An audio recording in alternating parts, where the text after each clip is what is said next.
Malam ini saya akan memandu jalannya diskusi kita sebagai moderator. Terima kasih yang sebesar-besarnya atas kehadiran dan antusiasme Bapak Ibu semua. Meskipun hari sudah malam, semangat kita untuk belajar tak akan pernah padam. Boleh nih dites ke on-nya, apakah Bapak Ibu bisa mengirimkan emot melalui chat. Masih semangatkah? Oh, Bu Lailia, ayo. Bu Melia semangat tuh. Yang lain mana ini? Semangatnya. Bu Rodia, terima kasih. Bu Fitri. Bu Vila. Bu Salis. Bu Rizky Yolanda. Ayo yang lain mana? Halo Bu Laili, terima kasih semangatnya.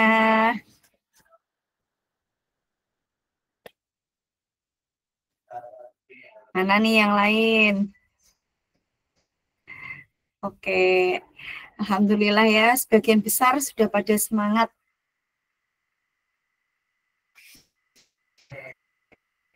Dan tentunya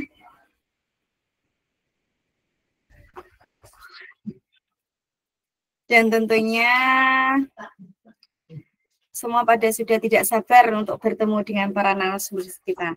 Sebelum kita melangkah lebih jauh lagi, mari kita buka acara pada malam hari ini dengan bacaan Bismillah. Bismillahirrahmanirrahim. Terima kasih Bapak dan Ibu.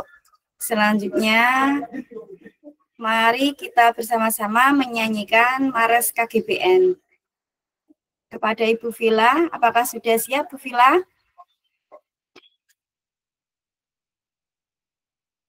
Vila.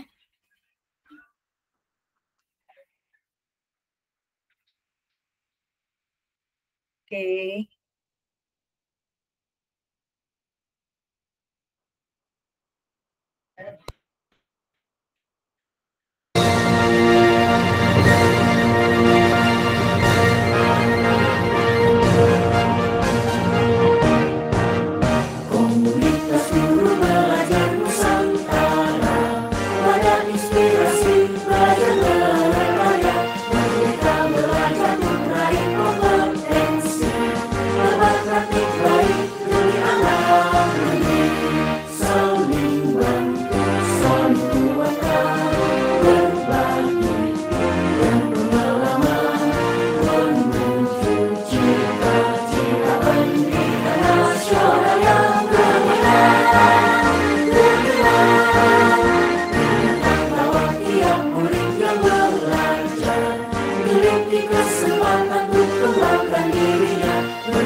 Cina double shot.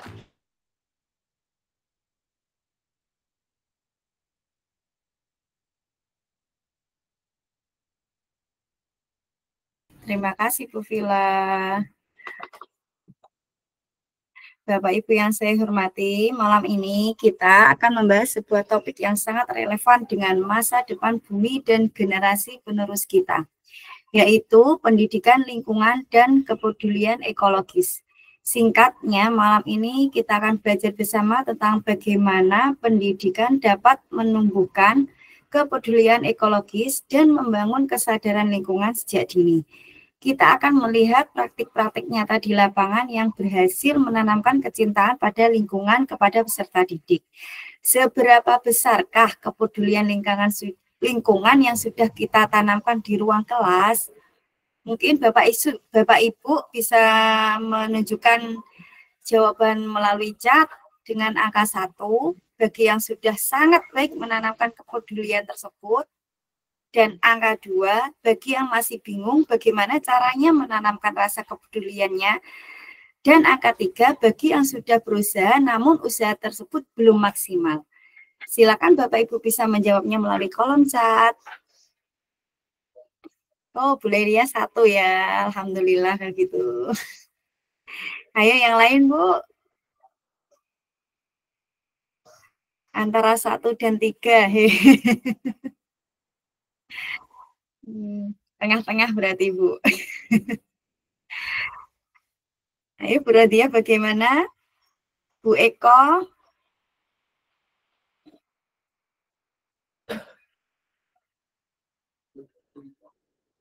Bu Afifah, 2. Bu Eko Simulyati? Bu Nabila Lala? Ayo, mana jawabannya? Bu Radia 2. Bu Rizky Yolanda? Gusti Mariam?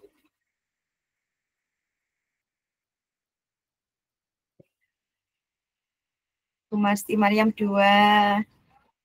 Bu Rizky Yolanda 2. Wah, berarti ya masih ini ya, masih ada yang ingin tahu bagaimana caranya kita menanamkan kepedulian ekologis kepada peserta didik kita.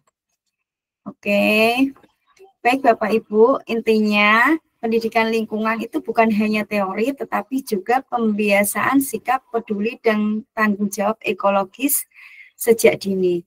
Guru memegang peran penting untuk menyalakan kesadaran itu mulai dari aktivitas sederhana di sekolah hingga membentuk karakter murid yang cinta bumi. Nah, di sini tentunya saya tidak sendiri. Saya di sini ditemani dengan 2 narasumber kita. Yang pertama, mari kita kenalkan narasumber kita yang pertama, yaitu Ibu Salisatul Adavia, Sarjana Sosial. Boleh ditunjukkan kameranya, Bu Salis? Selamat malam, Bu Salis. Ya, selamat malam. Assalamualaikum. Waalaikumsalam. Dan Bu Salis ini adalah sosok inspiratif dari Madrasah Aliyah Al-Anwar Sarang. Dan kita menuju yang ke narasumber yang kedua, yaitu Ibu Nurul Fitria. Ibu Fitri, bisa on kamera, Bu? Oke. Assalamualaikum, Bu Fitri. Masih mute, Bu? Iya. Waalaikumsalam, Bu Fitri. Selamat malam. Semangat, Bu ya.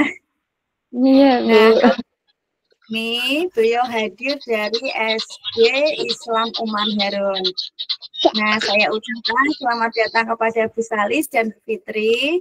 Kami yakin pengalaman Ibu berdua nanti akan menjadi bekal yang berharga bagi kita semua. Nah, kita tidak usah berlama-lama, kita nanti langsung masuk ke penyampaian materi saja. Nah, kita akan mulai dari narasumber yang pertama kita, yaitu Ibu Salisatul Adawiyah.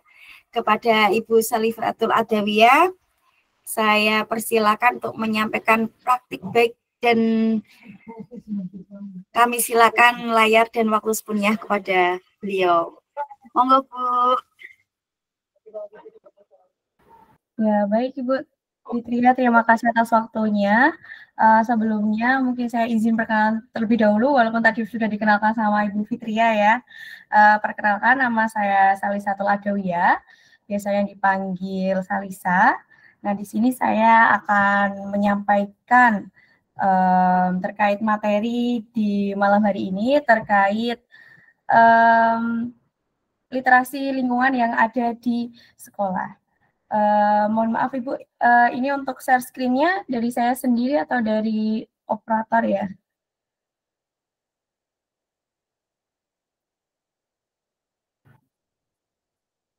Halo Ibu Fitri. Oke, Bu. Bu Vila, bisa dibantu share screen apa Bu Salis share screen sendiri ini? Kalau mau dibantu boleh, Bu. Saya Iya Bu, minta tolong dibantu ya.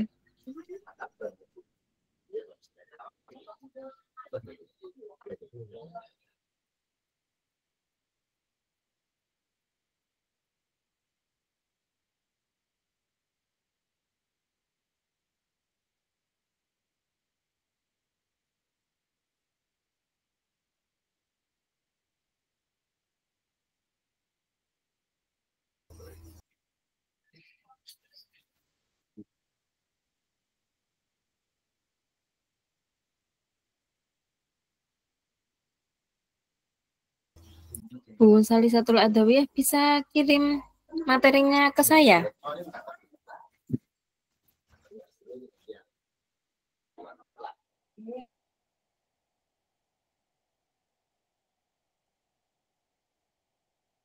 Suaranya nggak ada. Tes. Iya, maaf. Tadi untuk materinya sudah saya kirim, cuman ini saya bisa scan sendiri ya Pak. Saya scan sendiri. Ya, silakan Bu. Ya, terima kasih. Iya, begitu aja Bu.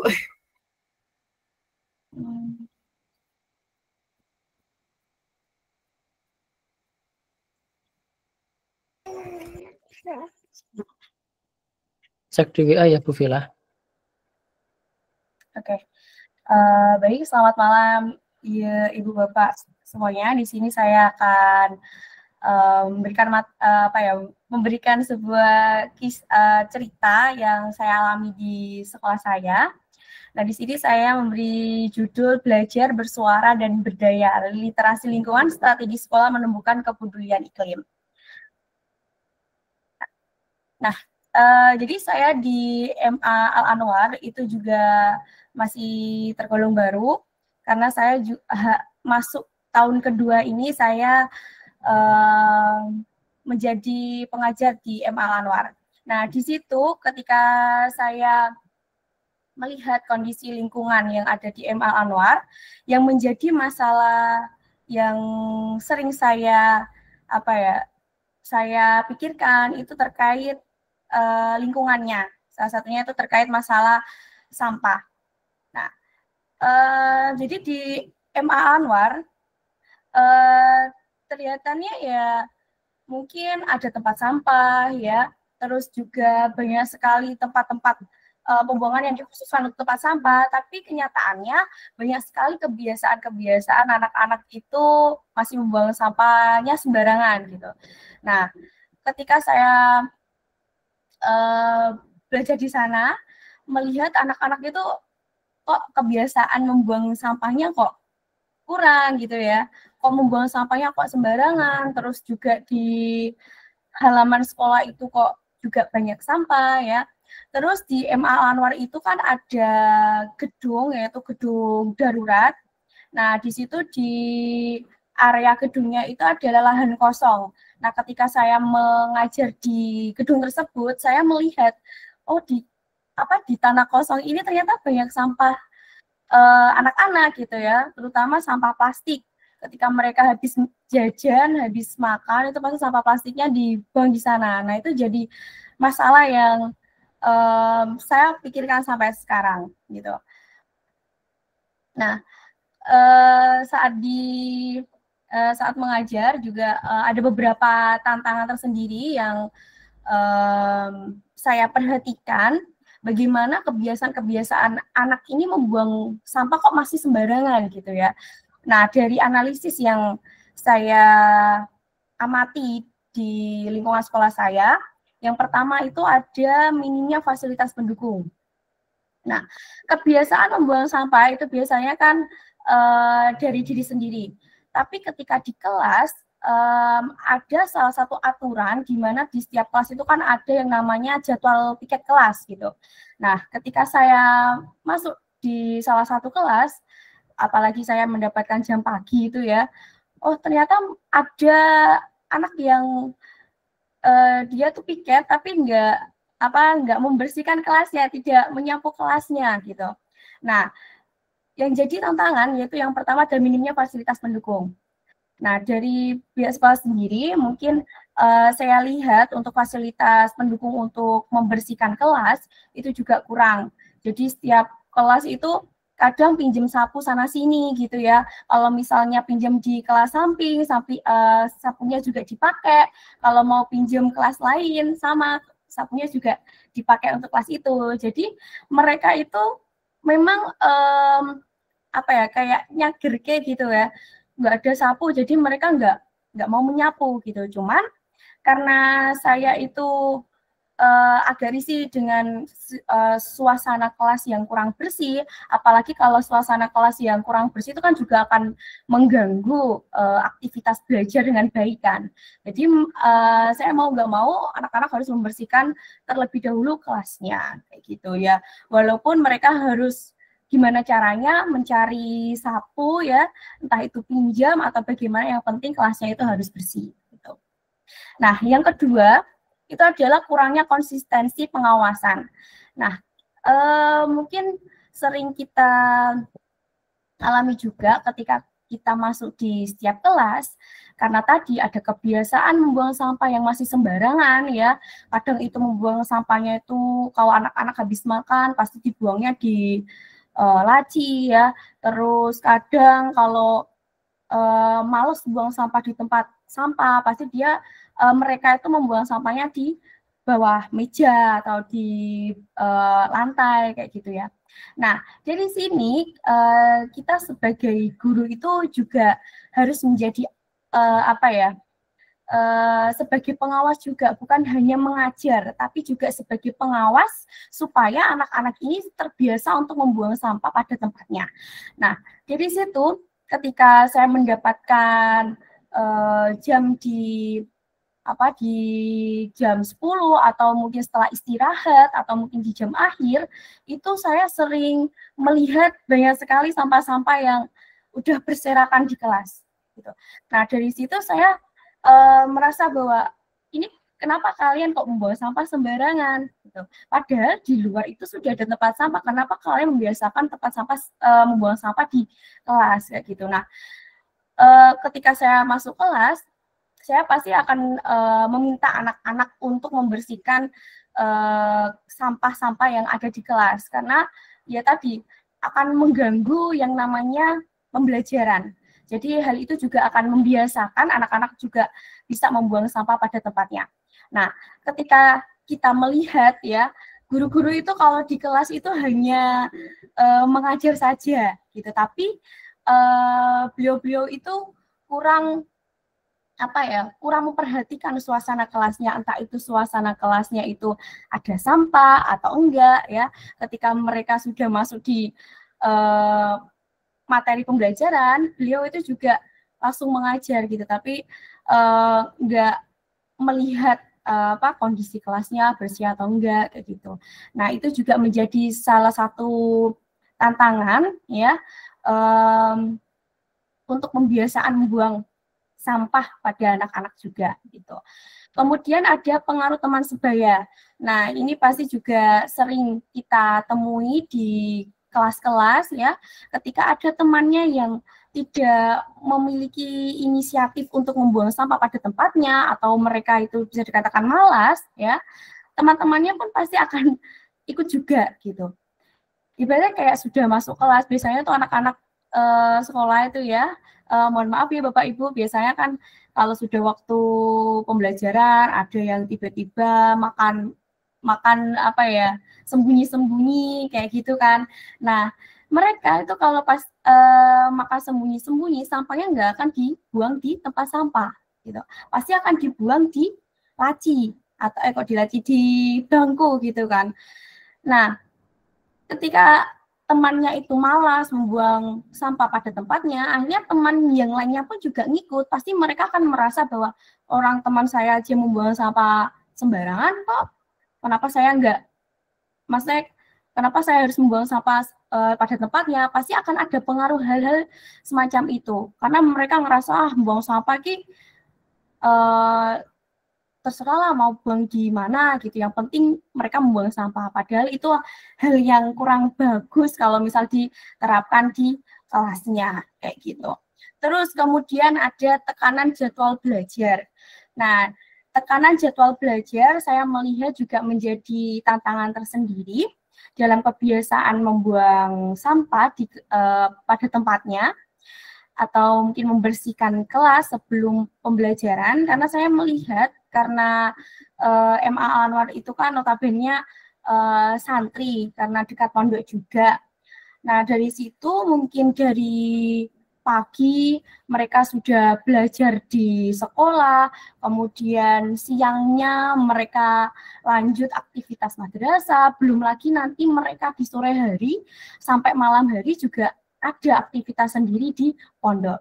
Nah, dari situ ketika kebiasaan atau jadwalnya yang padat, kemudian lanjut lagi di pagi hari ketika mereka masuk di sekolah di MA, mereka itu juga ngerasa bahwa mungkin dirinya sudah capek, ya walaupun dia itu sudah ada piket kelas ya, tapi mereka karena sudah capek akhirnya mereka nyapunya nanti saja kayak gitu.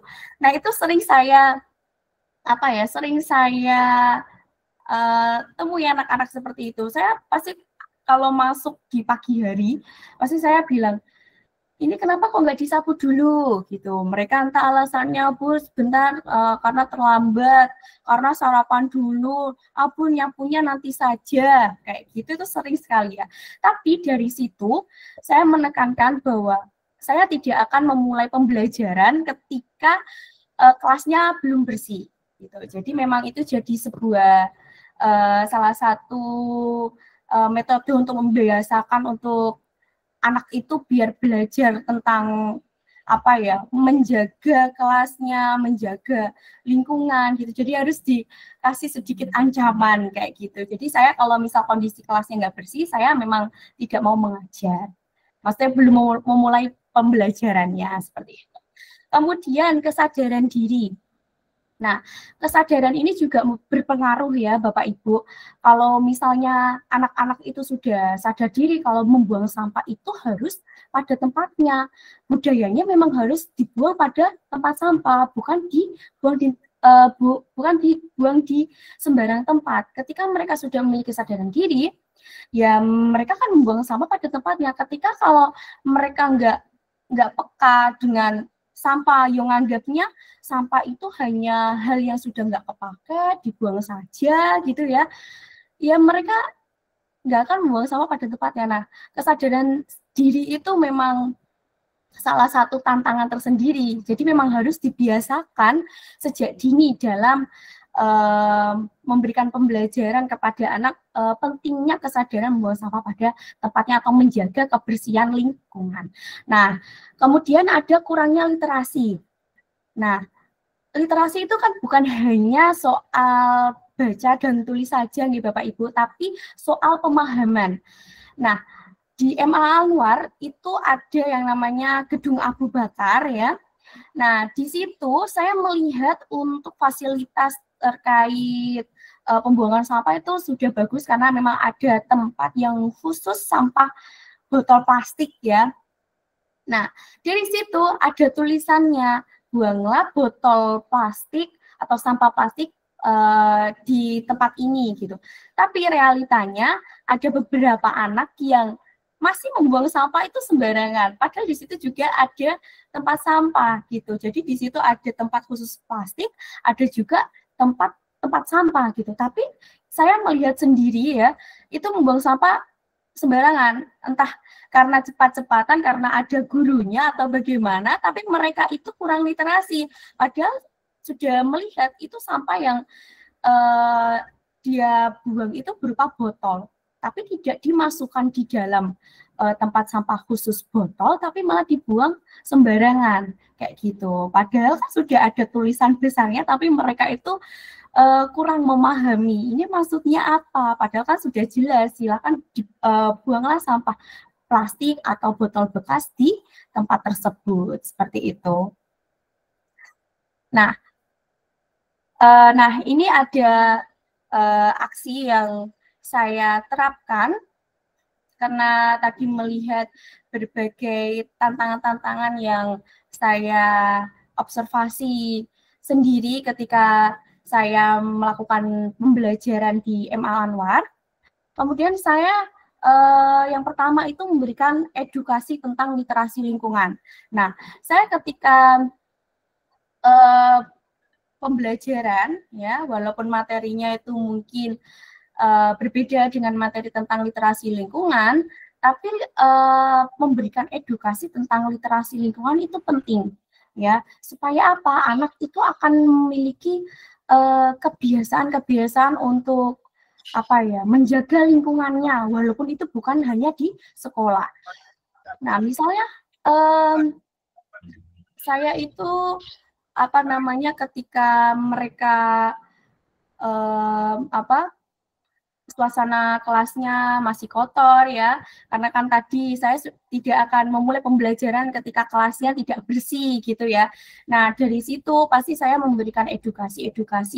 Kalau misalnya kelas kalian bersih, nanti kalian kan kalau pembelajaran juga nyaman gitu. Jadi kalian nggak akan risih dengan sampah-sampah yang ada di lantai, misalnya kayak gitu. Kemudian juga saya memberikan edukasi bahwa pentingnya kita menjaga lingkungan kita, itu bukan hanya di kelas saja, tapi di sekitar kalian, entah itu di rumah ataupun di pondok. Kalau misal lingkungannya itu bersih, ya nanti kita juga melakukan aktivitas pun juga nyaman seperti itu. Kemudian saya juga memberikan edukasi bahwa banyaknya sampah-sampah yang ada di sekitar kalian itu bisa diterapkan atau bisa menerapkan 3R, yaitu reduce, reuse, sama recycle. Nah, reduce sendiri itu mengurangi, reuse menggunakan kembali, recycle itu mendaur ulang.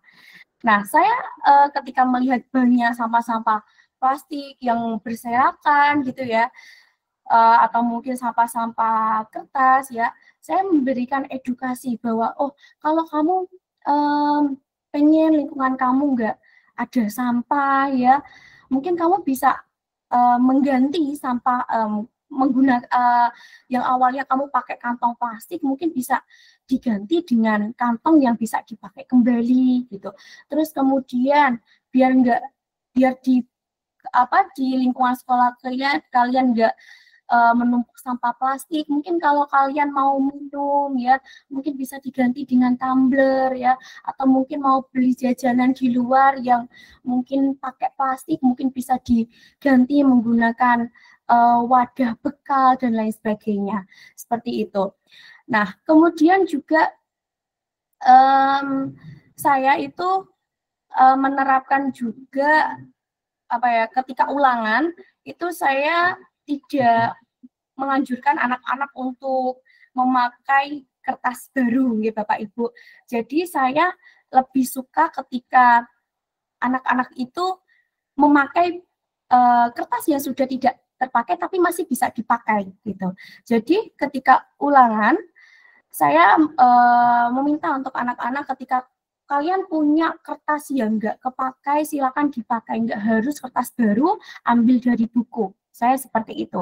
Dan alhamdulillah dari situ anak-anak juga mulai sadar bahwa penggunaan kertas yang secara berlebihan pun juga nanti akan mengarah pada kerusakan lingkungan, karena tadi banyaknya pohon-pohon yang ditebang, yang digunakan sebagai yang digunakan untuk membuat kertas seperti itu ya. Jadi kayak penggunaan kertas itu semakin banyak. Nah, ini juga kan mengganggu ekosistem juga seperti itu. Jadi makanya ketika anak-anak punya kertas yang nggak kepakai, silakan dipakai untuk ulangan. Gitu. Terus ada lagi itu setiap pembelajaran, terkadang kalau habis materi itu saya juga memberikan post test. Jadi ingin melihat kemampuan anak-anak ketika saya memberikan materi itu seperti apa. Nah, ketika melaksanakan post test, saya itu juga mengambil sisa-sisa kertas-kertas yang ada di laci guru, ya, di laci guru kelas itu kan pasti banyak kertas-kertas absen atau kertas-kertas terkait siswa yang terlambat, ya. Nah, itu kan menumpuk di laci. Nah, di situ saya juga memakai kertas-kertas tersebut untuk untuk post test gitu. Jadi anak-anak saya tidak anjurkan untuk mengambil kertas yang ada di bukunya, seperti itu. Kemudian ada perubahan. Nah, ada beberapa aksi tadi yang saya berikan kepada anak-anak. Alhamdulillah ada beberapa perubahan yang saya temui di anak-anak. Yang pertama yaitu meningkatnya kesadaran lingkungan. Ketika mereka sudah diberi edukasi terkait literasi lingkungan, bagaimana menjaga lingkungan, bagaimana cara pengelolaan sampah dengan baik dan benar, atau mungkin dampak ketika kita tidak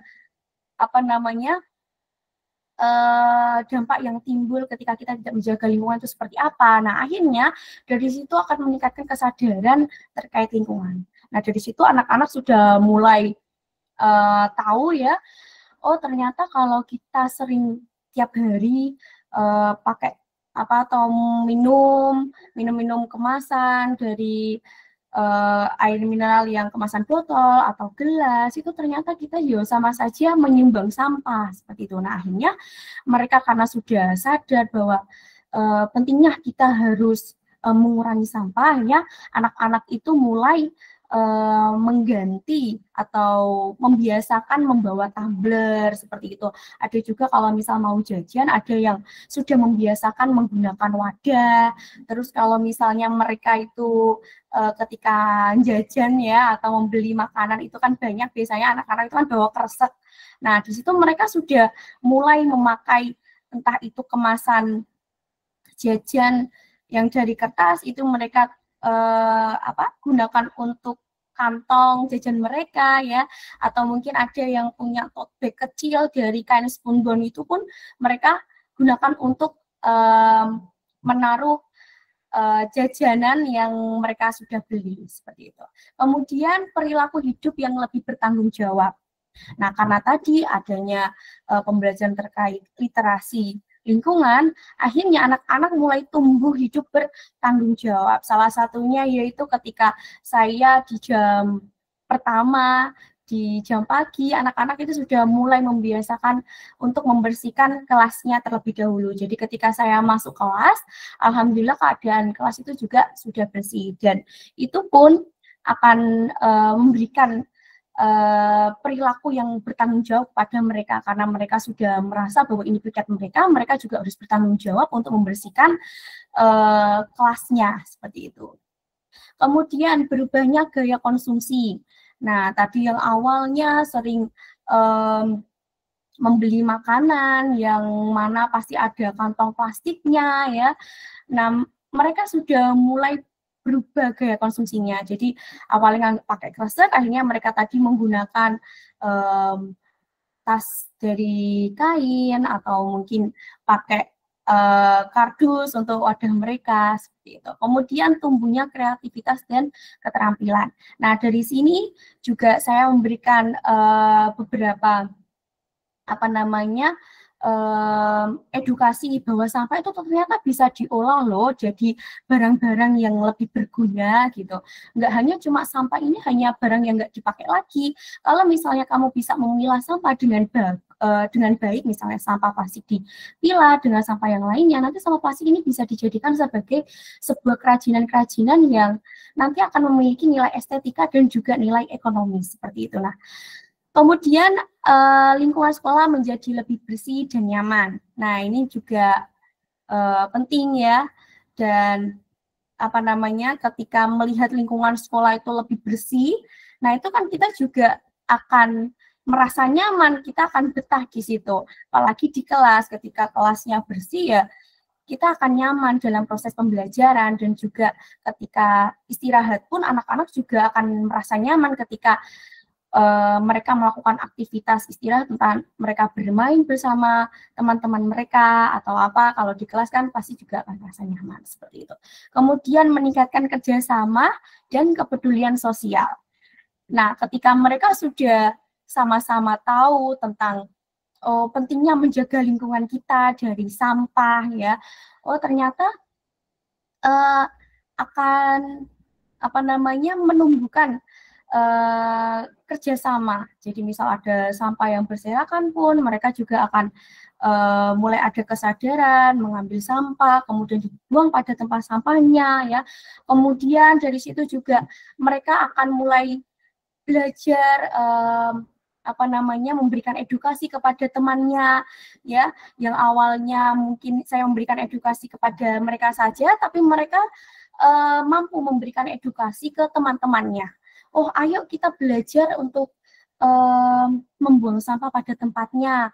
Ayo dibiasakan membuang sampah pada tempatnya, membiasakan kelas kita bersih seperti itu. Akhirnya kita menumbuhkan kepedulian sosial. Nah, ini ada beberapa dokumentasi, Bapak Ibu. Nah, di sini ada dokumentasi saya ketika ulangan. Saya menganjurkan anak-anak untuk memakai kertas yang tidak terpakai, ya walaupun itu lecek-lecek ya, tapi saya masih menghargai mereka, yang penting bisa dipakai untuk menulis gitu. Nah, sebelum saya menerapkan seperti ini, ketika saya ulangan, itu anak-anak kan mengambil buku, mengambil kertas dari bukunya.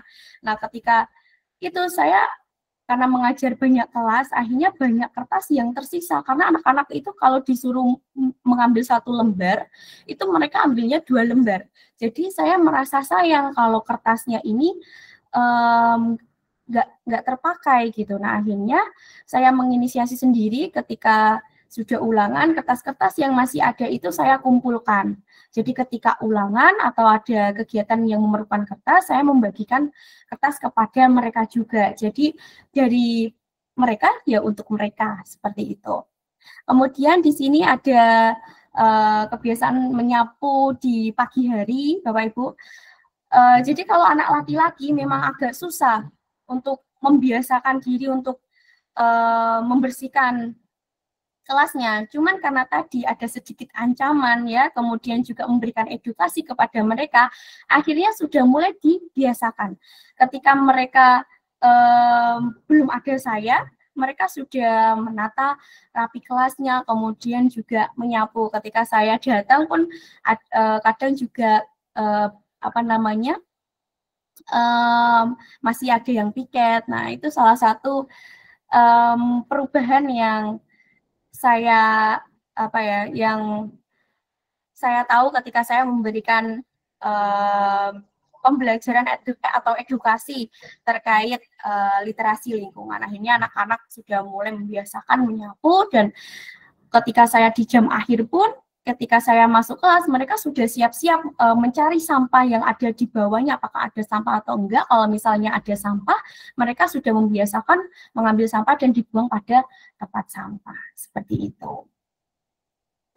Nah, pembelajaran dan perubahan bisa dimulai dengan langkah kecil dari diri sendiri dan sekolah. Literasi lingkungan sangat penting tentang kesadaran, kepedulian, dan keberanian untuk berbuat. Siswa-siswi merasa lebih berdaya ketika dengan suara dan tindakan sekecil itu bisa memberikan dampak yang positif. Nah, ini yang saya suka, karena tadi dari hal-hal yang kecil saya lakukan untuk perubahan yang ada di sekolah, akhirnya banyak yang menerapkan gitu. Jadi anak-anak yang sudah saya berikan pembelajaran terkait ini, mereka juga memberikan pembelajaran juga kepada teman-teman lainnya. Ya walaupun itu hal kecil, paling tidak itu akan memberikan dampak positif yang luar biasa untuk menjaga lingkungan sekolah ataupun lingkungan sekitarnya. Seperti itu.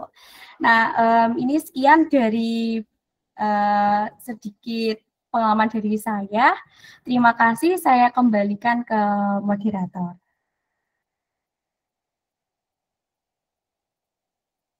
Alhamdulillah, luar biasa. Terima kasih, Bu Salis. Ya, sama-sama. Nah, terima kasih Bu Salis atas pemaparannya yang sangat mendalam. Dengan ini, jadi kita mendapatkan gambaran nyata bagaimana pendidikan lingkungan itu dapat diterapkan kepada peserta didik kita. Nah, selanjutnya kepada Ibu Nurul Fitria selaku narasumber yang kedua, kita mau mendengarkan nih praktik baiknya Bagaimana kami persilakan ya untuk selanjutnya. Halo Ibu Fitria.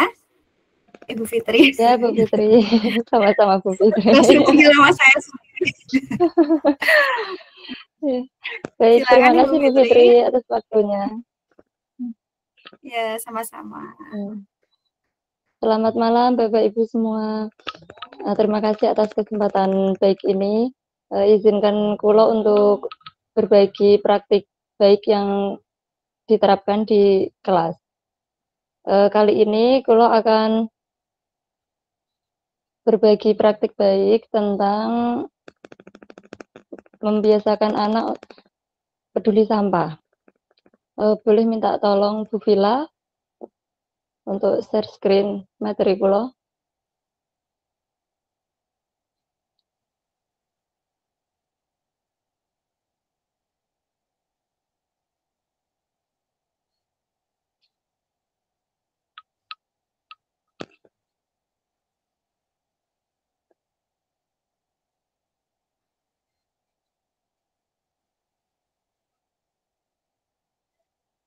Oke, terima kasih Bu Vila. Baik Bapak Ibu, kali ini kalau akan berbagi praktik baik terkait membiasakan anak peduli sampah. Ini yang Kulo terapkan di kelas 4 SD tahun kemarin.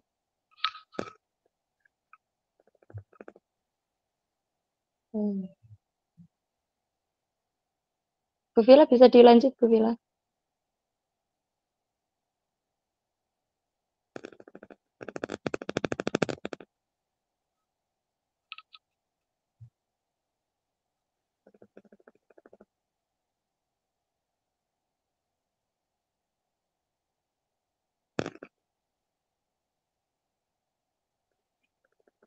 Kok belum muncul ya Bu Vila?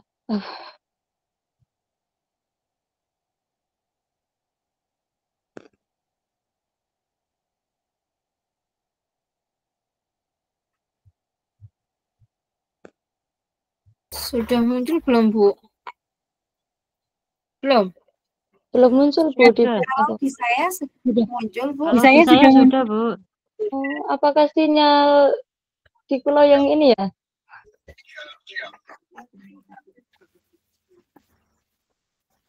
Ya, biasanya terkendala sinyal itu. Iya, mungkin. Mungkin Bu Fitri itu apa bisa buka sendiri? Oke. Oke, kalau lanjut mauan. Iya, lanjut. Bu Vila tetap ini ya, di share screen ya. Kayaknya sinyalnya Kulo yang ini kurang mendukung. Iya, Bu Vila tetap share screen aja. Oke, baik Bapak Ibu.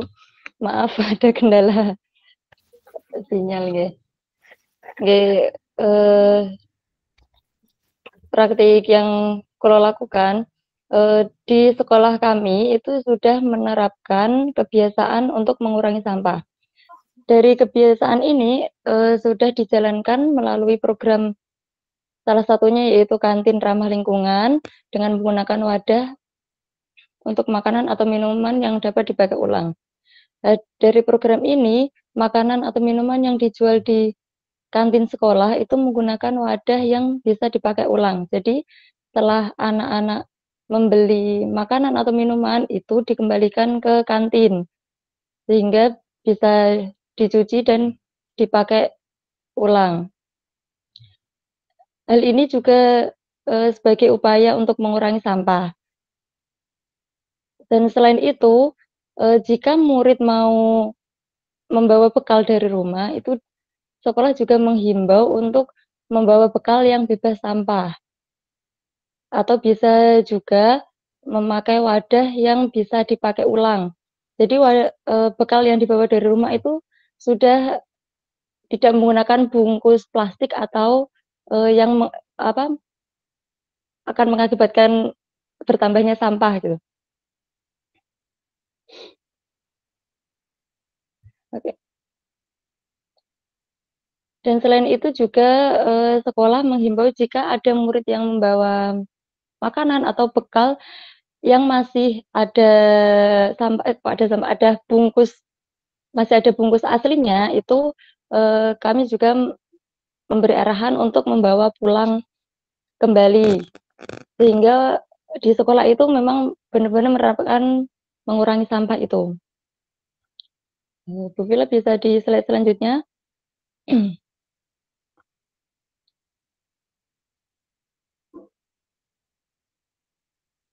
Bu Vila. Oke. Untuk tantangannya yang kami alami, terutama di kelas 4, itu ada salah satu murid berkebutuhan khusus, itu setiap hari pasti membawa camilan atau makanan dari rumah. Dan makanan yang dibawa dari rumah itu pasti menggunakan masih memakai wadah masih memakai bungkus aslinya. Meskipun dari sekolah juga sudah menghimbau kepada orang tua jika membawakan bekal anak dari rumah itu diusahakan bebas dari sampah. Tapi memang untuk anak berkebutuhan khusus ini dia belum siap untuk membawa camilan yang ditaruh di tempat bekal. Karena si anak ABK ini dia masih tertarik dengan gambar atau tulisan yang ada di kemasan itu. Karena memang di profilnya anak berkebutuhan khusus ini itu usia perkembangannya itu sesuai observasi kami itu ada di usia perkembangan 2 sampai 3 tahun. Jadi ya memang masih kayak anak-anak PAUD gitu ya. Masih tertarik dengan gambar yang ada di kemasan jajanan itu. Nah, dari dari kejadian ini, anak berkebutuhan khusus ini juga seringkali meninggalkan bungkus makanan secara sembarangan di kelas. Jadi setiap kali habis makan itu langsung ditinggal begitu aja. Bahkan makanan yang dimakan pun itu sering juga kececer. Hal itu juga menimbulkan ketidaknyamanan teman-teman di kelasnya. Teman-teman di kelas itu seringkali mengeluhkan, Bu, ini loh bungkusnya kececeran, jadinya kelasnya juga kotor, gak nyaman. Kita mau belajar juga gak nyaman. Apalagi kalau ada sisa-sisa makanan yang kececer itu, kalau nggak segera dibersihkan itu biasanya mengundang semut di kelas.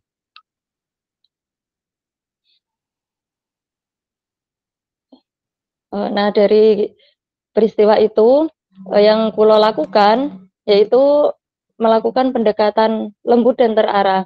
Apalagi memang profil anak berkebutuhan khusus itu masih di tahapan perkembangan usia 2 sampai 3 tahun ya. Jadinya perlu pendekatan yang lebih terarah gitu.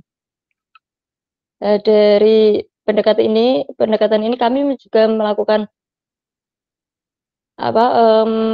menumbuhkan berempati kepada si anak berkebutuhan khusus itu dengan menggunakan bahasa yang sederhana dan mudah dimengerti. Karena memang ya sesuai tahapannya itu kalau pakai bahasa yang seperti anak-anak tipikal pasti butuh juga bantuan untuk memahaminya.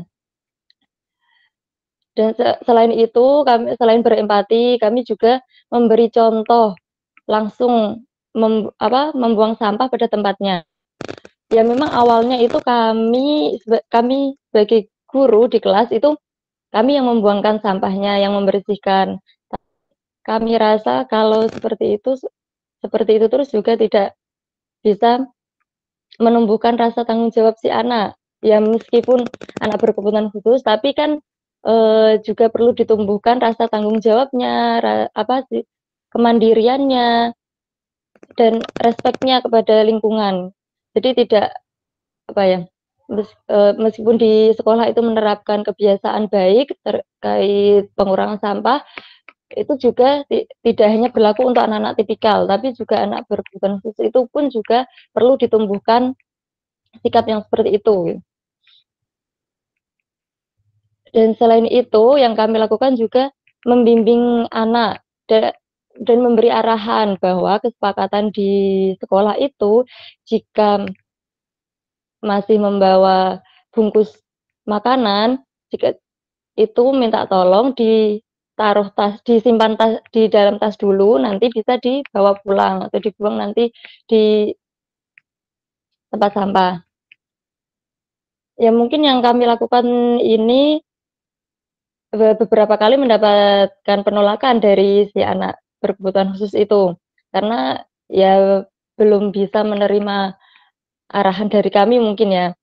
Tapi dengan secara konsisten, dengan menumbuhkan empati kepada si anak ini, dan alhamdulillahnya juga kami rasakan selama akhir semester kemarin itu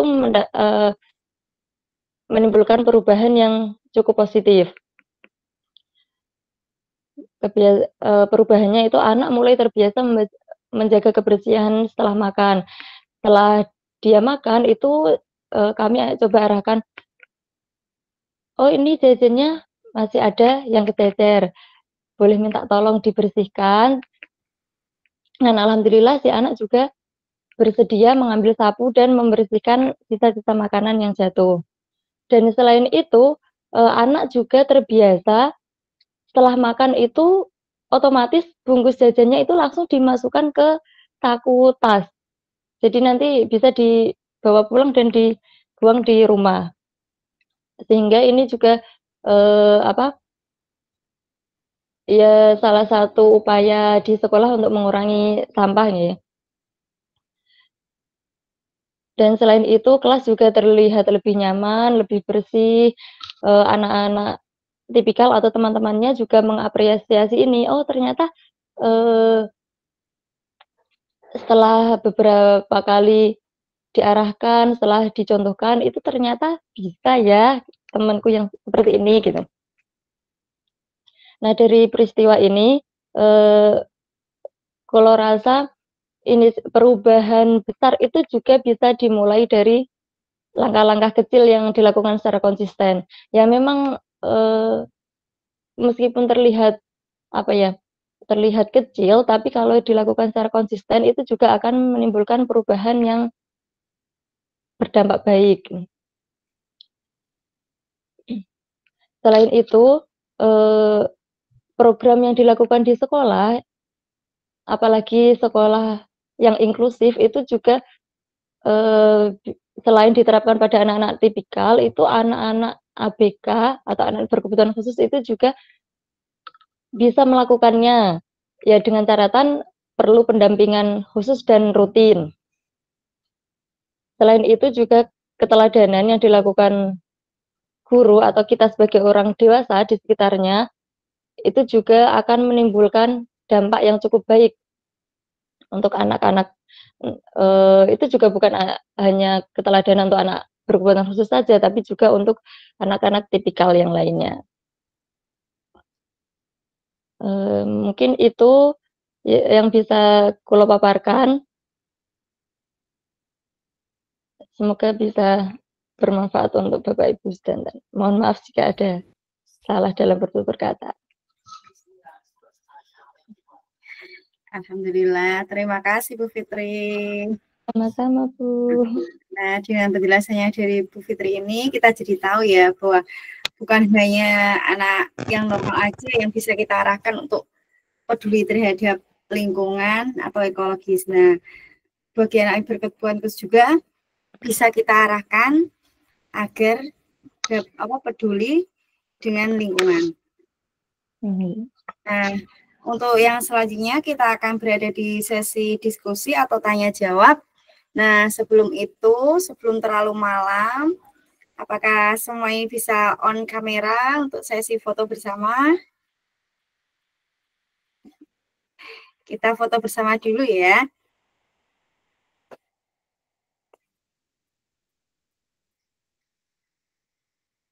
Ayo, monggo yang lain. Bu Laili, Bu Vila, bisa Lis. Bu Nabila Lala, bisa on kamera. Bu Rodia. Cilimkam.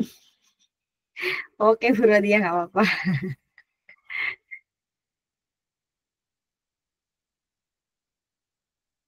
Bu Eko Sri Mulyati.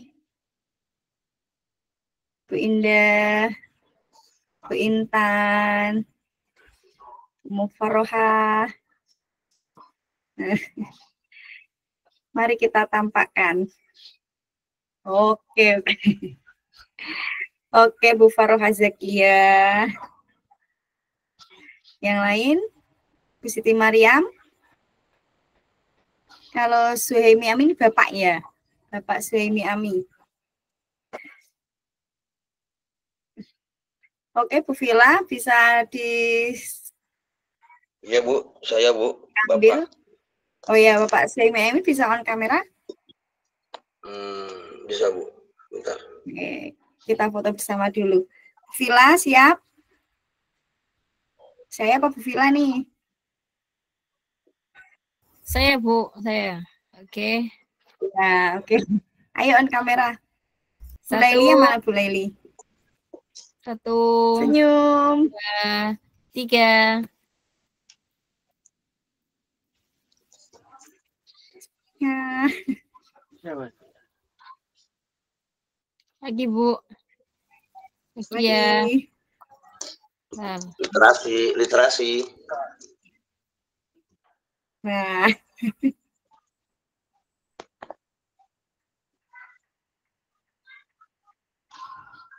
Udah dihitung.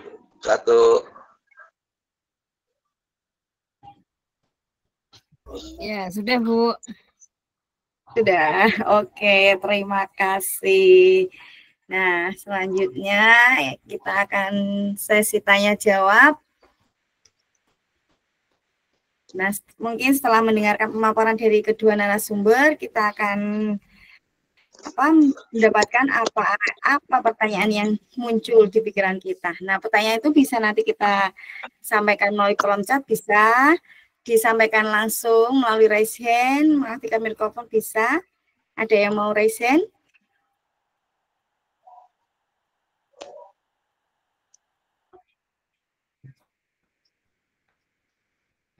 Atau lewat chat?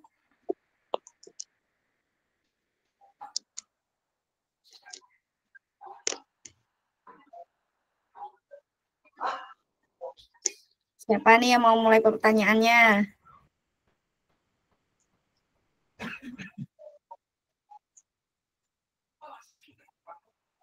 Tadi tentang apa Ibu? Bu Farha Zakia atau Nisa mau on mikrofon? Silahkan. Selamat malam, terima kasih Bu Fitria. Selamat malam. Iya, Silakan menarik sekali pembahasan pada malam hari ini oleh Bu Salis dan Bu Fitri. Iya. Saya ingin bertanya kepada Bu Salis dan Bu Fitri, tapi satu-satu.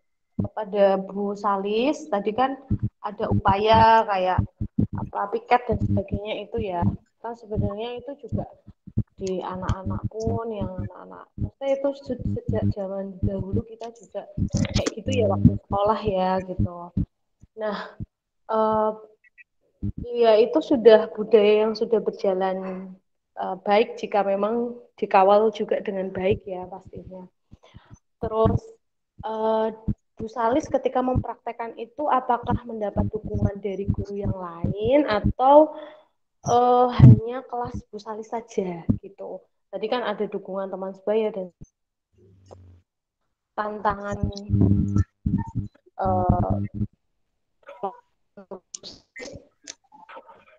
caranya gimana gitu loh Bu. Maksudnya ketika apakah itu berjalan ketika hanya ada Bu Salis atau ketika Bu Salis nggak ada itu sudah bisa dilepas, atau Bu Salis juga meminta bantuan staf-staf lain yang ada di MA kayak gitu, misalnya OSIS atau apa kayak gitu loh, untuk mendukung program baiknya Bu Salis tersebut gitu. Itu pertanyaan saya kepada Bu Salis. Untuk kepada Bu Fitri ya, seberapa sering melakukan komunikasi dengan orang tua tipikal dan berkebutuhan khusus untuk membangun kebiasaan mengurangi sampah plastik kayak gitu. Kemudian sejauh mana orang tua dapat diajak bekerja sama kayak gitu. Terima kasih ya Bu Fitri ya. Oke, Bu Mufarah Zakia Tunisa, terima kasih pertanyaannya. Mungkin bisa langsung dijawab oleh Bu Salis dulu. Silakan Bu Salis. Ya. Baik, terima kasih Mbak Zakia Tunisa atas pertanyaannya. Pertanyaannya bagus sekali ya. Jadi untuk membiasakan untuk piket kelas itu memang awalnya memang dari saat pelajaran saya saja seperti itu. Karena kalau langsung kayak diterapkan di satu sekolahan itu kan nanti juga ada tantangan lagi, apakah ini ada guru yang setuju atau enggak seperti itu kan. Jadi saya berjalan sendiri dulu gitu. Jadi karena memang tadi kepengen anak-anak itu terbiasa dengan lingkungan yang bersih ya, kebiasaan yang menjaga lingkungan dengan bersih seperti itu, jadinya saya awalnya melakukan sendiri ya, pokoknya saya melakukan perubahan walaupun itu hanya di kelas-kelas saya saja yang saya mampu seperti itu. Jadi memang dari awal ketika saya masuk kelas, saya memang sudah ada kontrak belajar. Jadi ketika pembelajaran ibu, apalagi saat pembelajaran ibu itu di jam pagi, minta harus kelasnya harus disapu dengan bersih seperti itu. Ibu nggak mau ada sampah seperti itu ya. Walaupun itu hal kecil yang saya terapkan di tiap kelas yang saya ampu, menurut saya ya membantu sekali karena mungkin dari kebiasaan itu kalau udah melihat kelas bersih kan pengennya juga pengen dibersihkan lagi seperti itu kan.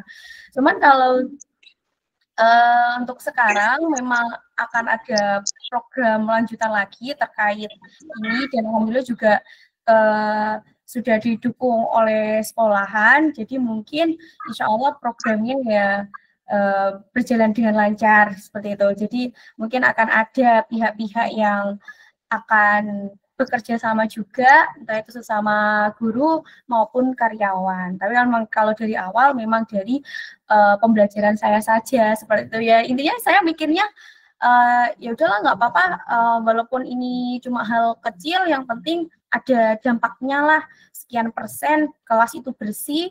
Jadi kalau misal ada guru yang mau mengajar setelah saya, biar nyaman juga gitu kalau kelasnya bersih gitu. Kalau misalnya di jam akhir pun pasti ada itu 1, 2, 3 yang awalnya mungkin dulu-dulu belum ada kebiasaan, mungkin sampah itu di jam-jam akhir itu banyak sekali kalau di bawah meja, di bawah kursi gitu ya. Cuman untuk berjalan sudah beberapa bulan, saya melihat di kelas itu ya ada sedikit sampah ya, seperti itu. Jadi memang alhamdulillah sudah ada dukungan juga kalau dari sekolah. Ya semoga saja programnya berjalan dengan lancar. Seperti itu sih Ibu. Terima kasih sekali untuk pertanyaan. Terima kasih Pak Suhaimi atas apresiasinya. Nah, untuk pertanyaan yang kedua dari Bu Mufarroha, untuk Bu Fitri, yaitu seberapa seringnya kita melakukan komunikasi dengan wali siswa terkait kepedulian lingkungan tersebut ya. Untuk Bu Fitri, silakan dijawab. Oke, terima kasih Bu Nisa atas pertanyaannya. Terkait komunikasi kepada orang tua, itu kalau untuk ke anak ke orang tua secara menyeluruh itu biasanya memang di awal tahun ajaran. Di sekolah kami mengadakan pertemuan orang tua, murid, dan guru. Itu kita menyampaikan kesepakatan-kesepakatan yang ada di kelas. Nah, setelah itu biasanya dari guru kelas itu menyampaikan juga di forum kelas sendiri, sehingga bisa dipahami oleh wali murid per kelas itu sendiri. Nah, untuk komunikasi kepada murid berkebutuhan khusus, karena memang ya si anak itu yang sering membawa jajanan yang masih berbungkus, ya kami lumayan sering mengomunikasikan, tapi memang ya kondisi si anak berkebutuhan khusus itu masih butuh arahan dan belum siap untuk jajannya itu dipindah ke wadah. Jadi meskipun kami juga sering mengingatkan ke orang tua, itu memang ya si anaknya memang belum siap. Tapi untuk komunikasi ke orang tuanya, ya beberapa kali kami sering mengingatkan. Itu, Bu.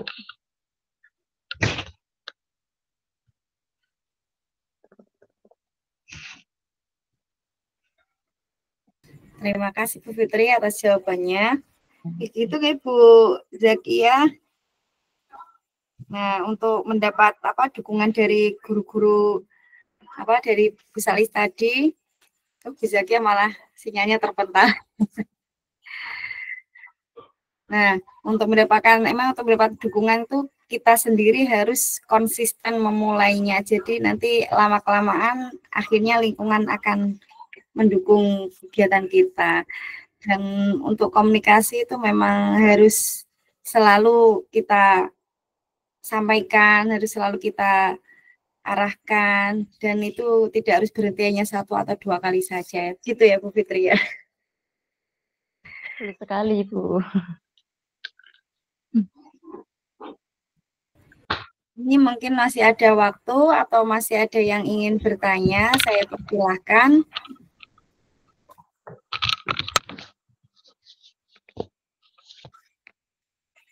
Satu penanya lagi, silakan yang ingin bertanya, bisa raise hand, bisa chat. Baik, saya Bu, mau nanya Bu. Oke, Pak Suemi, silakan. Ya. Sebelumnya, Assalamualaikum warahmatullahi wabarakatuh. Waalaikumsalam warahmatullahi wabarakatuh. Terima kasih atas waktu dan kesempatannya buat saya bertanya. Untuk pertanyaan dari saya, mungkin saya bicara tentang lingkungan di sekolah saya sendiri dulu, nanti mohon ditanggapi. Karena memang yang kami terapkan di sekolah kami, yaitu mengenai sampah ini, sudah berapa kali kita lakukan untuk anak itu sadar diri istilahnya, tapi memang sulit.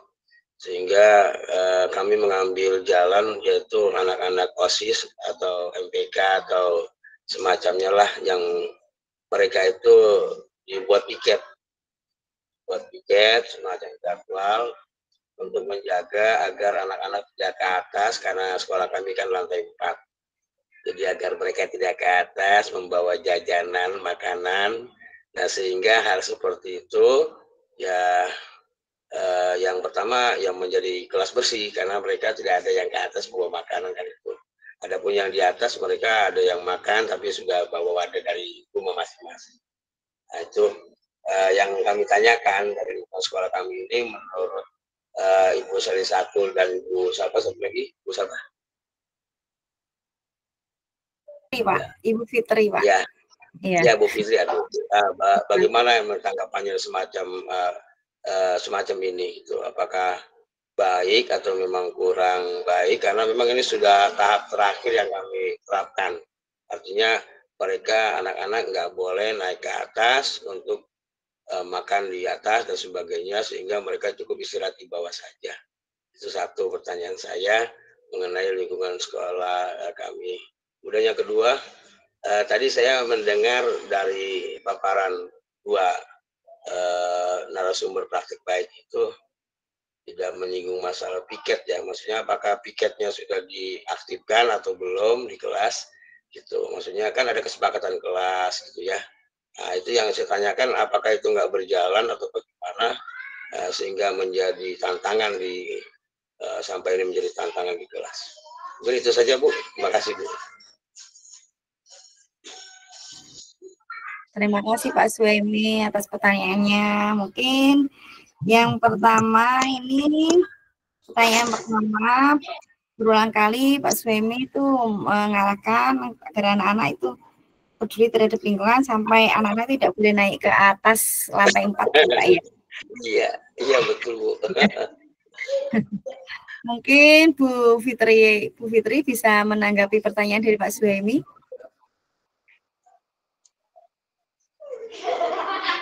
Silakan Oke, Bu. Ya, kalau menanggapi dari pertanyaannya Pak Suhaimi tadi, ini ya kesepakatan terakhir, anak-anak tidak boleh naik ke lantai 4 untuk makan saat istirahat gitu ya. Untuk makan jajanan ya, supaya nggak ya tadi supaya sampahnya nggak numpuk di atas dan repot nanti bersihnya ke atas turun naik. Oh gitu.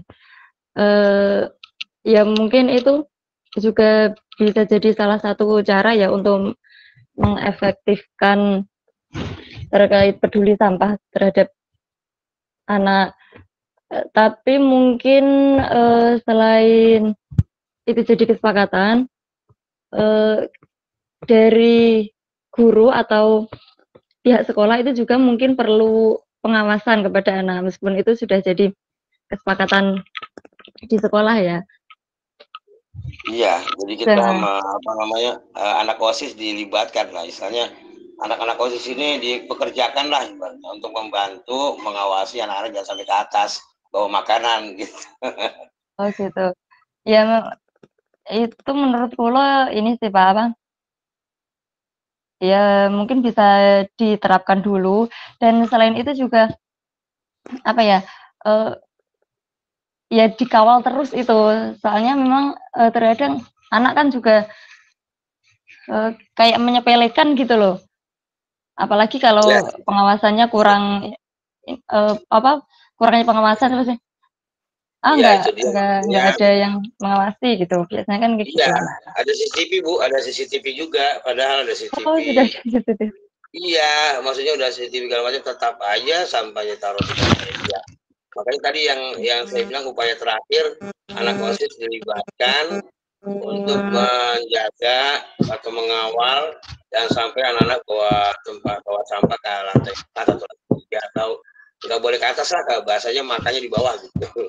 Nah itu gimana tanggapannya, apakah baik diterapkan seperti ini atau memang ada cara yang terbaik solusinya gitu loh? Menurut Kola sih mungkin itu masih bisa diterapkan dulu dengan pengawalan ini program itu nggih Pak. Ya baik.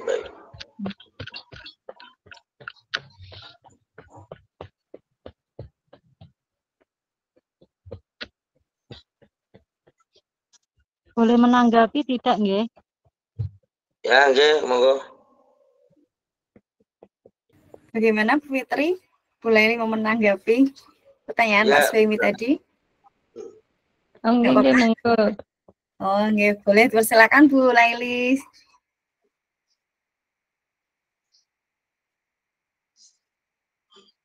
Monggo Bu Laili bisa menanggapi pertanyaannya Pak Suemi tadi. Nggih, terima kasih. Jadi ini juga praktik baik nih yang ada di sekolah saya. Sebetulnya sekolah saya dengan Bu Salisa dari Emal Anwar itu sama ya, karena saya juga dari guru Emal Anwar. Cuman mungkin Bu Salisa itu kan jadwalnya lebih banyak di Gedung Abu Bakar dan Gedung Darurat, sedangkan saya lebih banyak di Gedung Utara karena memang sekolah kami itu memiliki 4 gedung yang berbeda-beda. Jadi kadang juga gurunya itu juga jarang ketemu karena mengajarnya gedungnya berbeda.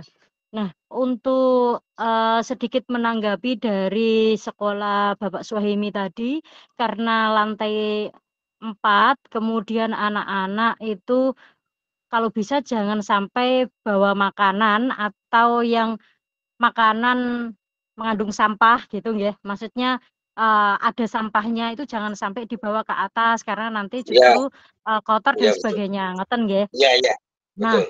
itu yang terjadi di madrasah kami salah satunya adalah apa namanya, ini anak-anak disadarkan, khususnya untuk yang di gedung utara nggih, yang saya lebih banyak mengajar di sana. Salah satunya adalah disadarkan bahwa, jika sampah itu terlalu banyak, maka satu, lebih banyak, penyakit dan sebagainya. Karena di anak-anak itu juga sering terjadi, apa namanya, DB, kemudian muntaber dan sebagainya karena lingkungan yang kurang bersih gitu. Sehingga saya dan juga beberapa guru yang di gedung utara itu biasanya salah satunya adalah mengajak bahwa kalau kita itu melihat sampah yang begitu banyak, kemudian banyak anak-anak yang sakit dan sebagainya, itu kan yang rugi adalah kita. Maka kemudian kita biasakan untuk kalau mau membeli makanan itu bawa wadah sendiri. Contohnya mereka mau beli bakso, atau mereka mau beli seblak, atau mereka mau beli mie, ataukah jajan yang lainnya, itu mereka memang dari pondok itu sudah membawa tempat makan. Walaupun, apa namanya, lantai di Emal Anwar itu ada 3 nggih. Jadi sampai di lantai 3 pun ya tidak ada masalah karena memang ya mereka punya tempat makan itu. Mungkin saja ini, bisa dilakukan di sekolah Bapak mungkin karena nggih mohon maaf nggih kesadaran anak itu kan berbeda-beda nggih, tapi kalau ini konsisten dilakukan mungkin saja bisa. Nah, kalau seumpama tadi, Bapak menyebutkan bahwa ada hal terakhir itu adalah anak-anak OSIS untuk menjaga kan gitu ya, Ya, mengawasi. menjaga. Jangan Ya, sampai betul, betul. jangan sampai teman-temannya itu Naik ke atas. membawa sampah ke Ya, atas ke kan atas. ngoten nggih. Ya. Nah, ini juga perlu kita pikirkan Bapak, karena anak-anak OSIS itu kan juga mereka berhak juga untuk beli jajan kan gitu nggih. Kalau Betul. mengawasi itu Ya, kan berarti kita secara tidak langsung juga mengambil waktu mereka untuk beli jajan kan ngoten nggih. Jadi betul. solusinya nggih itu tadi Hmm. anak diberikan pemahaman tentang bagaimanakah pentingnya kita mengurangi sampah. Jadi lebih pada kalau kita mau membutuhkan apapun ya bawa wadah sendiri. Kalau mau beli minuman ya Bisa. bawa tumbler sendiri gitu. Jadi Iya. biar tidak apa namanya, biar tidak ada pengawasan pun ini tetap jalan gitu. Walaupun memang itu butuh proses ya Pak, tidak langsung Wah, instan. iya. Tapi apa namanya mungkin bisa dicoba karena nggih, sedikit demi sedikit itu tadi kalau seumpama sudah terbiasa untuk bawa tempat makan dan sebagainya, begitupun juga kita kolaborasi dengan pihak kantin atau penjual. Jadi dikasih tahu kalau bisa makanannya itu yang minim sampah, baik itu plastik ataupun kertas. Jadi kalau bisa anak itu yang membeli makanan itu ya dari wadah mereka, bahkan di kantin sekolah itu memang tidak menyediakan kresek plastik tidak, Pak. Jadi dia beli makanan banyak atau sedikit ya sudah ditenteng tidak ada plastik dan Gitu. sebagainya gitu. Jadi memang kita sudah kolaborasi dengan pihak kantin dan penjual-penjual begitu Bapak. Itu bersih ya Bu? Maksudnya diterapkan seperti itu udah berjalan, udah bersih Berjalan sekarang Pak, ya? berjalan. Jadi memang semua itu adalah berawal dari kesadaran anak. Tapi kemudian karena kita ingatkan terus nggih, ya memang kita harus konsisten untuk ingatkan. Jadi Iya, memang ya apa namanya, itu berjalan. Walaupun awalnya kelihatan aneh, kok anak SMA iya Pak, karena apa? Karena iya. anak SMA kok tiba-tiba bawa tempat makan seperti rantang anak SD gitu ya. Tapi ternyata 1 anak, 2 anak, kemudian banyak anak dan sekarang beberapa Iya. kelas itu kemudian menggunakan seperti itu. Sehingga kalau seumpama membeli jajan itu ya biasanya penjual itu sudah apa namanya jejer-jejer tempat makan ini gitu loh. Ini punya ini punya ini gitu. Oh, iya iya. Baik Bu, makasih Bu masukannya, mudah-mudahan bisa diterapkan. Jadi intinya harus istiqomah ya, continue. Iya Pak. Ya baik Bu. Ya. Oke, terima kasih Bu Laili atas jawabannya. Nah, untuk yang pertanyaan yang kedua dari Pak Suhaimi ini kepada Bu Salis ya. Bu Salis itu Pak Suhaimi Ya tadi betul. bertanya Ya, tentang mengapa jadwal piket itu menjadi tantangan Bu Salis dalam mengkonsistenkan murid-murid untuk menjaga lingkungan. Ya, begitu betul. Bu Suhaimi. Ya. Monggo Bu Salis bisa saya persilakan untuk menjawab. Ya, baik. Tadi di awal saya memang untuk jadwal piket itu kan jadi tantangan karena yang pertama itu tantangannya karena fasilitas dari sekolah itu kurang Bapak.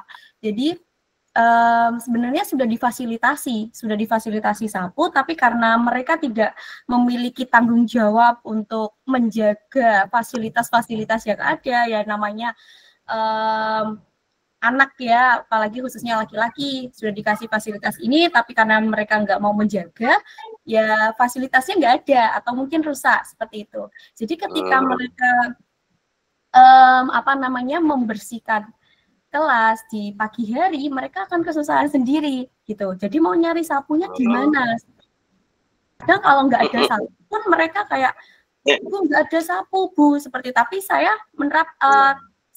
selalu menekankan kalau nggak ada sapu gimana caranya, harus ada sapu, harus cari di mana, pokoknya kelas harus bersih, saya seperti itu. Terus juga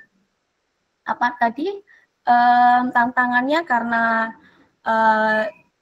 mungkin ada yang tidak menjalankan piket di pagi hari karena kita juga di sekolah kami itu kan dekat pondok pesantren, jadi anak-anak kan mayoritas juga santri, mungkin karena aktivitasnya yang banyak juga, pagi hari di sekolah, sore madin, kemudian malam hari ada aktivitas lagi di pondok. Ketika di pagi hari mungkin anak-anaknya juga lelah atau capek seperti itu, jadinya ketika mereka masuk kelas kayak lebih pengennya istirahat seperti itu Pak. Jadi kayak misal piket nanti aja seperti itu. Nah itu juga salah satu tantangan. Cuman karena tadi saya intinya ya tadi konsisten. Saya tidak mau kalau kelasnya nggak bersih. Saya tidak akan memulai pembelajaran. Jadi ada sedikit ancaman untuk anak-anak juga supaya anak-anak itu mau membiasakan untuk membersihkan kelasnya terlebih dahulu seperti itu. Jadi kalau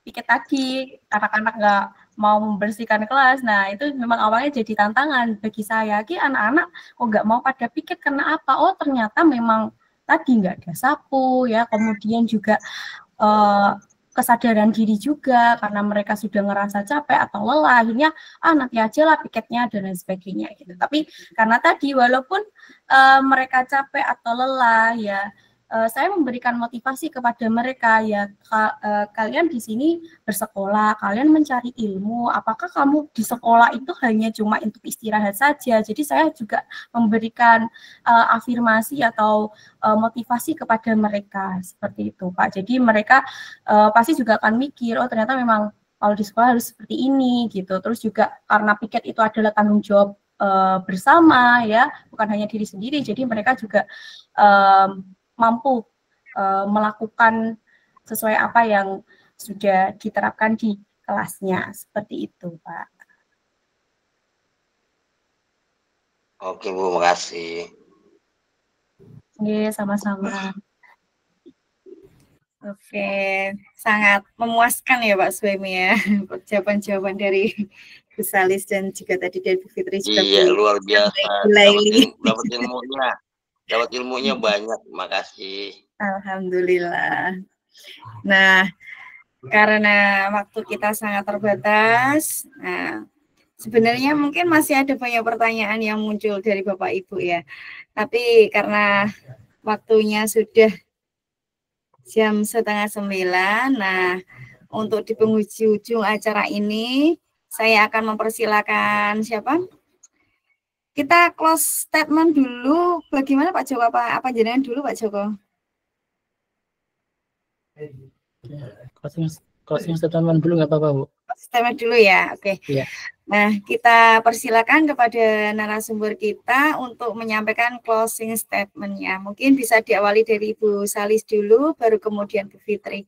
Silakan Bu Salis dan Bu Fitri. Baik Ibu, mungkin closing statement saya sederhana sih ya. Jadi jadikanlah setiap langkah-langkah kecil itu sebagai bagian perubahan besar demi masa depan yang berkelanjutan. Itu saja Ibu. Wow. Luar biasa. Emang kita harus memulainya dari hal-hal yang kecil ya Bu Salis ya. Iya. Nggak ada sesuatu bisa langsung menjadi besar tanpa hal-hal yang kecil. Oke, untuk Bu Fitri, silahkan closing statement-nya.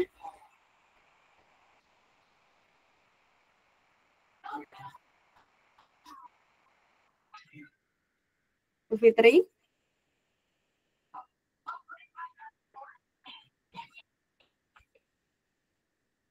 Nah, untuk menunggu Bu Fitrinya on lagi nih, kita kasih kesempatan sama Pak Joko dulu nih, mau menyampaikan beberapa hal penting.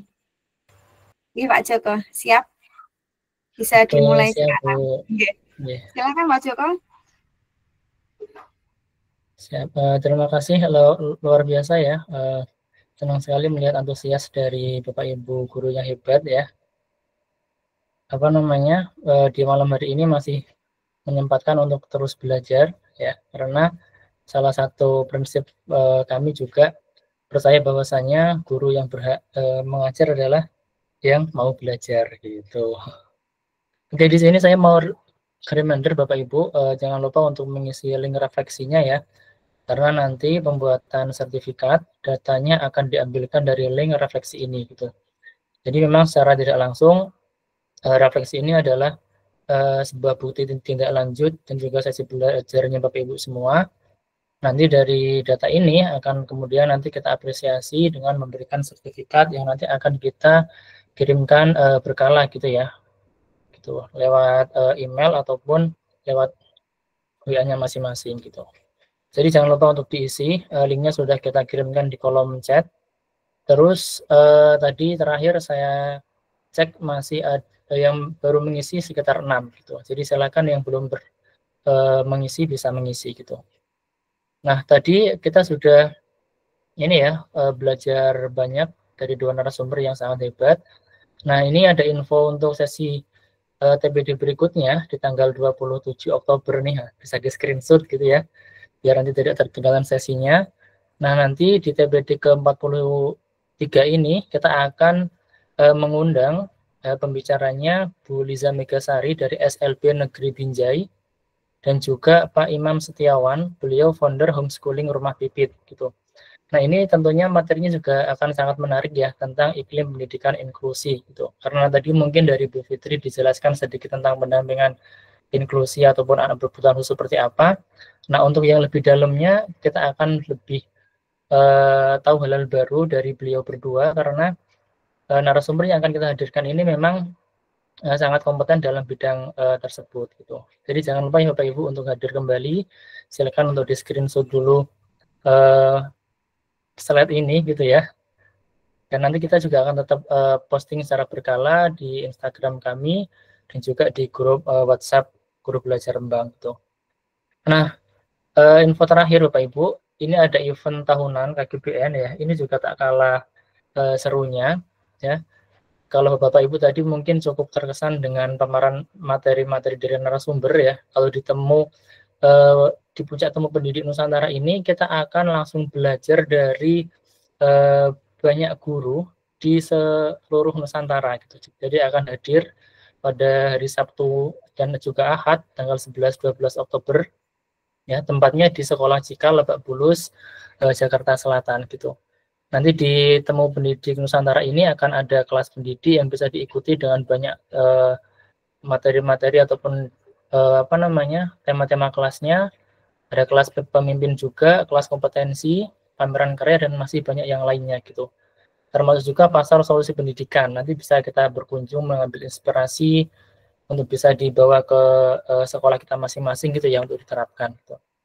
Nah, untuk Bapak Ibu yang mau ikut rombongan KGBN Rembang, ya mungkin bisa menghubungi nomor yang sudah kami cantumkan ini ya. Nanti Bapak Ibu akan mendapatkan arahan tentang keperluannya, apa yang perlu disiapkan gitu.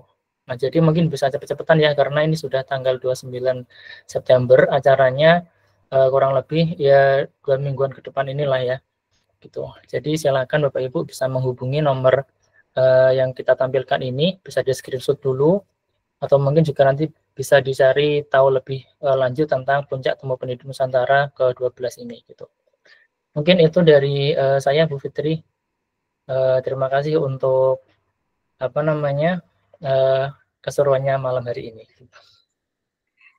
Oke, Pak Joko, terima kasih juga, sangat penting itu informasinya.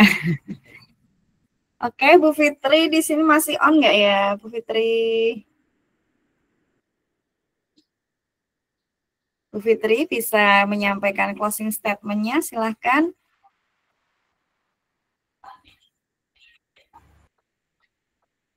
Mungkin yang terkendala sinyal, Bu Fitri ini. Karena terkendala sinyal, Bu. Iya, terkendala sinyal. Nggak apa-apa, Bu, itu di lanjut aja ya. Dulu nggak apa-apa.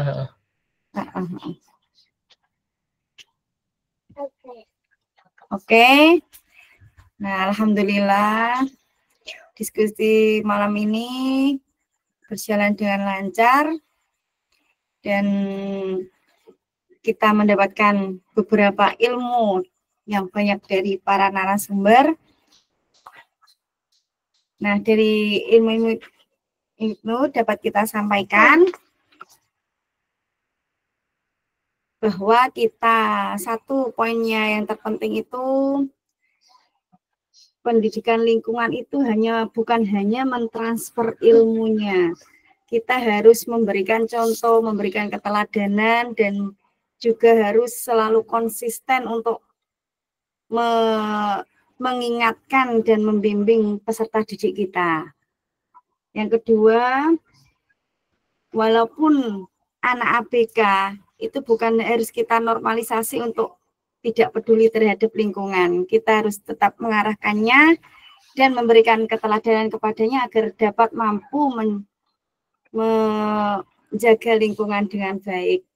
Nah, saya ingin mengucapkan terima kasih yang tak terhingga kepada Ibu Salis dan Ibu Fitri. Terima kasih atas ilmunya. Ya, sama-sama Ibu. Saya juga di sini juga belajar. Iya. Jadi kita bisa tahu ya antara sekolah ini bagaimana, sekolah yang itu bagaimana. Nah, karena hari sudah mulai beranjak menuju jam 9 malam. Saya di sini sebagai moderator mohon pamit. Saya ucapkan selamat malam, selamat beristirahat, dan mari kita wujudkan sekolah kita menjadi rumah yang ramah bagi lingkungan. Kita tutup sesi TPD yang ke-42 ini dengan bacaan Alhamdulillah. Alhamdulillahirrahmanirrahim. Alhamdulillahirrahmanirrahim.